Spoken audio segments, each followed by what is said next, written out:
कोकणातील प्रत्येक अपडेट जाणून घेण्यासाठी आजच माझे कोकणच्या सोशल मीडिया प्लॅटफॉर्मला लाईक, फॉलो आणि सबस्क्राईब करा। खेड तालुक्यातील बोरघर गावच्या सुनबाई आणि भाजपच्या उमेदवार मनीषा संदीप बुटाला यांनी पुणे महानगरपालिका निवडणुकीत शानदार विजय मिळवला आहे। प्रभाग 11 मधून त्यांनी हा ऐतिहासिक विजय खेचून आणला। मनीषा बुटाला या बोरघरचे माजी सरपंच कैलासवासी जगन्नाथ बुटाला यांच्या सून आणि भाजप कोथरूड अध्यक्ष डॉक्टर संदीप बुटाला यांच्या पत्नी आहेत। 2017च्या निवडणुकीत निसटता पराभव स्वीकारावा लागल्यानंतर 2026 मध्ये पक्ष नेतृत्वाने त्यांच्यावर पुन्हा विश्वास दाखवला। अत्यंत चुरशीच्या ठरलेल्या लढतीत त्यांनी राष्ट्रवादी काँग्रेसच्या प्रतिस्पर्धी उमेदवाराचा 1286 मतांच्या फरकाने मोठा पराभव केला।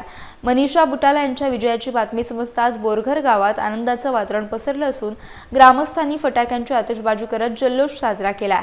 बोरघरच्या सरपंच ज्योती बोरकर, उपसरपंच भालचंद्र बोरकर यांच्यासह सर्व ग्रामस्थांनी त्यांचे अभिनंदन करून भावी राजकीय वाटचालीस शुभेच्छा दिल्या।